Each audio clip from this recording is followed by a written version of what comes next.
Terkuak alasan Richard Eliezer begitu berani dan cerdas di persidangan. Ternyata dia adalah yang membuka kotak Pandora terkait kasus ini, dan saudara saksi dilindungi oleh undang-undang karena ada LPSK. Nah, ini merupakan kewajiban dari Richard Eliezer karena statusnya dia sebagai JC, dia menerangkan secara detail, secara jelas dan secara transparan ya. Itu yang saya lihat kemarin yang disampaikan oleh Richard Eliezer. Jadi yang disampaikan ini kan peristiwa pidana yang harus utuh ya. Jadi tidak bisa hanya sepotong saja ya. Kalau posisi klien saya ini kan sudah jelas bahwa peristiwa pidana itu terjadi di Saguling dan Duren 3. Ini peranan dari klien saya ya. Nah, di situ disampaikan bahwa di lantai 3 ketika menerima perintah itu ada saudara Putri Chandrawati. Di situ dia mendengar ya, mendengar juga terkait dengan CCTV dan terkait dengan sarung tangan. Nah, ini menjadi peristiwa yang kita coba sambungin ya, bahwa menjadi pertanyaan. Kenapa highlightnya CCTV dan sarung tangan tadi? Kan ini kan sering kita mendengar bahwa pernyataan bahwa CCTV di rumah Duren 3 itu rusak. Nah, itu disampaikan oleh para saksi ART, kemudian juga pun disampaikan oleh penyidik dari Jakarta Selatan karena mendengar langsung dari saudara Ferdy Sambo. Ini kan menjadi petunjuk, menjadi nyambung ya, kalau saya bisa katakan seperti itu. Ya, saya memang agak terkejut ini kepada Bung Roni melihat klien Anda ini dari sisi lancarnya yang bersangkutan itu bicara. Indikasinya apa, Pak? Ada kesan ya di awal-awal kan yang bersangkutan itu terbata-bata, nggak bisa ngomong, nggak berani ngomong gitu ya. Tapi dari beberapa tampilan terakhir ini kok seperti mengalir tektoknya dengan hakim dan juga dengan JPU itu lancar sekali. Ya, bahkan juga berani mengcounter langsung pertanyaan dari JPU. Itu bagi saya surprise itu ya. Ada dua cara melihatnya. Pertama, bahwa memang yang bersangkutan itu sudah keluar dari traumanya lah begitu. Yang kedua juga betul-betul seperti yang dikatakan oleh Bung Roni, yakni memaksimalisasi peran sebagai penerima JC itu gitu ya. Nah, ditambah lagi dengan bahwa memang yang bersangkutan itu pintar bicara. Saya kira yang bersangkutan punya semacam intelektualitas yang cukup ya, sehingga lalu kemudian mampu mengartikulasikan pemikirannya secara baik.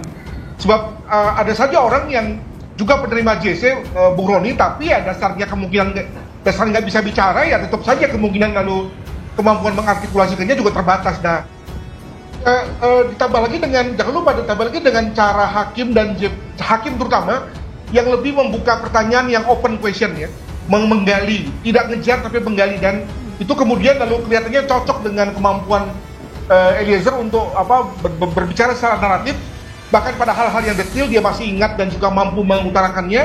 Nah, keluarlah hal-hal yang tadi diutarakan oleh Mbak sebagai hal-hal yang berdaging ya, yang belum kita ketahui dan ternyata itu bermakna. Ketika saya mendampingi ya, bagaimana membangkitkan rasa percaya diri dari seorang Richard Eliezer, mental dari seorang Richard Eliezer, makanya kita menghadirkan psikolog, kita menghadirkan rohaniawan. Ini proses waktu yang cukup panjang ya, karena mengingat dia punya trauma yang sangat trauma, kemudian situasinya tidak gampang.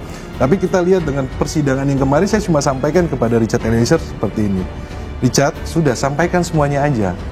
Kamu mau pakai logat Manado silakan, kamu mau pakai bahasa apa silakan, yang penting kamu lepas, kamu ngobrol aja. Yang membuat saya ini kaget ya, bahwa sampai hal-hal yang tadi seperti Pak Adrianus sampaikan, sampai hal-hal sedetail itu dia ingat.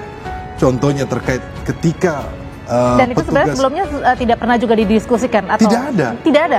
Saya juga belum mendengar disampaikan bahwa ketika ada petugas dari Patwal dari Magelang belum makan, dia menawarkan bilang sama Daden untuk mereka makan dulu. Nah, ini hal-hal kecil sampai dia ingat. Kemudian ada kejadian di Magelang ketika Susi membuat status. Nah, itu kan secara lepas dia sampaikan. Itu buat kami itu baik.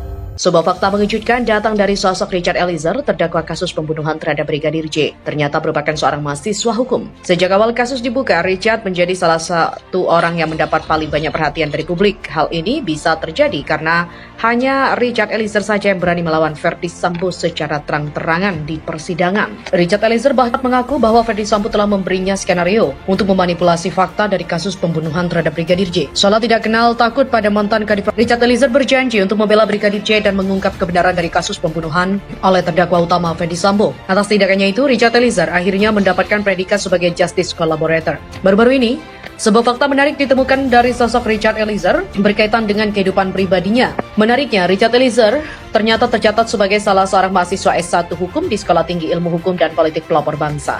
Berdasarkan informasi dari Pangkalan Data Pendidikan Tinggi, Richard Eliezer tercatat sebagai mahasiswa S1 Hukum tahun masuk semester ganjil 2020. Hingga semester 4, Richard tercatat sudah mengantongi sebanyak 77 SKS mata kuliah sejak awal studinya.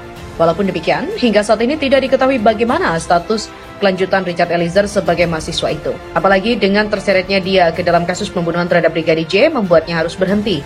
Richard sendiri tidak pernah menyinggung perihal statusnya sebagai mahasiswa aktif sebelumnya. Padahal hal ini jelas-jelas disebutkan dalam Pangkalan Data Pendidikan Tinggi bahwa Richard Eliezer merupakan mahasiswa S1 Hukum. Ahli Hukum Pidana Effendi Saragih dari Universitas Trisakti dan Alpi Sahari dari Universitas Muhammadiyah Sumatera Utara dalam sidang lanjutan Sambo CS yang digelar pada Rabu di Pengadilan Negeri Jakarta Selatan mengungkapkan terdakwa Baradae berpotensi mendapatkan pembebasan pidana terkait dengan kasus pembunuhan berencana Brigadir Nofriansah Yosua Huta Barat atau Brigadir J. Hal itu sesuai dengan Kitab Undang-Undang Hukum Pidana mengenai daya paksa atau overmatch yang tertuang dalam pasal 48 KUHP yang berbunyi, orang yang melakukan tindak pidana karena pengaruh daya paksa tidak dapat dipidana. Hal ini sejalan dengan hasil pemeriksaan psikologi forensik yang dibeberkan oleh saksi ahli psikologi forensik sekaligus Ketua Apsifor Reni Kusumawardani bahwa Baradae merupakan pribadi yang patuh dan taat terhadap figur otoritas.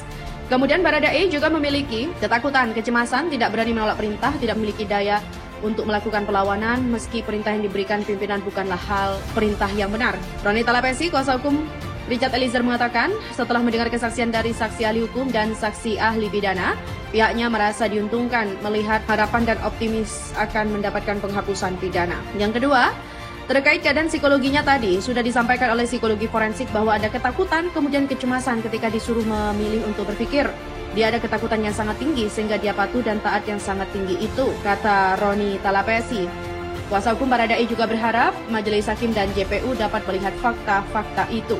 Pada Senin mendatang, kuasa hukum Baradae akan menghadirkan 3 saksi ahli untuk meringankan vonis dan sidang pemeriksaan saksi akan diberikan kesempatan sebanyak 3 kali sidang. Di PN Jaksel, ahli psikologi forensik Reni Kusumawardani membeberkan hasil pemeriksaan yang dilakukannya terhadap Richard Eliezer. Perempuan yang merupakan Ketua Asosiasi Psikologi Forensik Indonesia atau APSIFOR itu mengatakan, Baradae punya kepatuhan pada atasan yang tinggi dan juga tercermin ketidakberanian untuk melakukan penolakan meskipun sebetulnya perintahnya ada sesuatu yang merusak. Penolakan tak mampu dilakukan untuk perintah yang berasal dari pangkat yang sangat tinggi di atasnya. Atas perbedaan status yang dimiliki Richard dengan Sambo yang menurut hasil pemeriksaan ini mengakibatkan dirinya memiliki satu kepatuhan dan ketidakberanian untuk menolak, kata Reni. Pada kesaksian sebelumnya, Baradae mengakui dia menembak Brigadir J di Duren 3. Dia menyebut sebelum menembak sudah ada juga perencanaan di rumah Jalan Saguling. Di sana dia mengaku diperintahkan Ferdy Sambo untuk mengisi peluru dan bertugas menembak Yosua. Ketika tiba di Duren 3, Richard mengatakan dia mendengar Ferdy Sambo yang berdiri di sampingnya memberi perintah tembak hingga 3 kali. Reni mengungkapkan bagaimana kondisi kepribadian Barada Richard Eliezer. Richard secara umum tingkat kecerdasannya biasa tergolong rata-rata. Selanjutnya potensi intelektual telah digunakan secara maksimal. Memiliki kapasitas intelektual yang relatif baik terutama menghadapi tugas praktis dan sederhana dalam kehidupan sehari-hari. Selain itu, kapasitas dan fungsi memorinya juga baik. Tingkat kepatuhan Richard tinggi terhadap figur otoritas. Pada sidang hari ini, JPU hadirkan ahli hukum pidana dan ahli psikologi dalam persidangan kasus pembunuhan berencana terhadap Brigadir J.